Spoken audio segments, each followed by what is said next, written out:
You know, it's pretty amazing what kind of ancient stories can be hiding inside a single name. Today, we're going to dive deep into the legend of the Helayo, a name that really echoes from a world that was lost beneath the waves. Inheritors of the mountain slopes, we became the Helayo. Wow. I mean, this line comes from a song, but doesn't it feel like it was just carried on the wind from some forgotten time?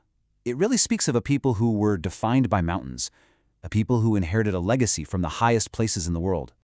So that's our big question for this explainer. What is the story of the Helayo? And to find the answer, well, we have to take a journey way back in time, to a place of pure myth and legend. To really get why a whole group of people would be called the mountain people, or Helayo, we first have to understand the mountain they came from. And believe me, this wasn't just any mountain. It was apparently the highest peak on a continent that is now completely lost. Yep, we're talking about the continent of Atlanka. Now, that name might ring a bell if you know the legends of Atlantis or Lemuria. This was said to be just a magnificent land, the absolute cradle of a golden age civilization. So just try to picture this world. Atlanka was huge, stretching all the way across what is now the Indian Ocean. It was home to the Ra Vana, the Sun Lineage, a civilization so advanced they were harnessing the power of the sun and the vibrational energy of crystals. And right at the very heart of this incredible continent, its highest, most sacred mountain peak, was the land we now know as Sri Lanka. But this golden age, well, it wasn't destined to last. As the legends tell it, a cataclysm began, not with a big bang, but with a single drop of rain. And then another, and another, until it became a storm that would literally change the face of the earth. And this wasn't just some storm. It was a continuous, relentless downpour that lasted for 7 years. Can you even imagine that? Non-stop rain, day and night, for 7 straight years.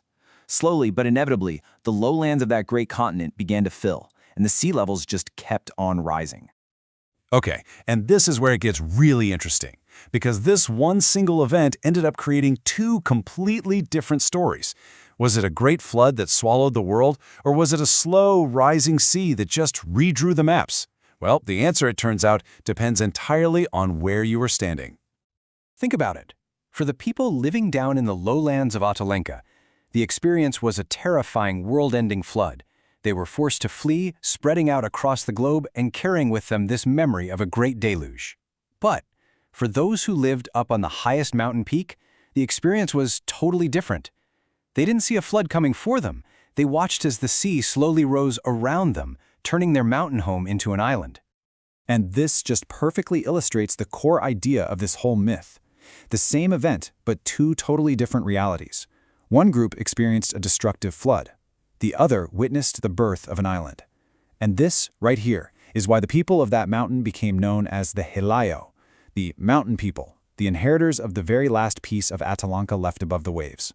So this cataclysm created 2 totally distinct paths for the survivors of Atalanka, and it led to 2 very different kinds of wisdom. So first, you've got the lowlanders who had to flee. They became a diaspora. They carried the knowledge of Atalanka with them, and it's said they helped found new civilizations, planting the seeds of their lost home in places like ancient Egypt and Mesopotamia. But meanwhile, the Helayo, the mountain dwellers, were now completely and utterly isolated on their new island. They were cut off from the entire rest of the world, and their path forward would be one of preservation and deep introspection.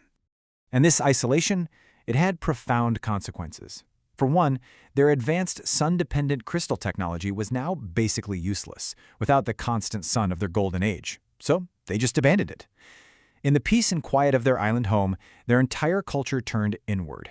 And this deep introspection, this focus on the inner world instead of the outer one, is said to have created the perfect spiritual conditions for a new kind of enlightenment to emerge, paving the way for the rise of a Buddha. Now, this ancient, preserved wisdom might just offer a radical reinterpretation of a spiritual concept many of us think we already know.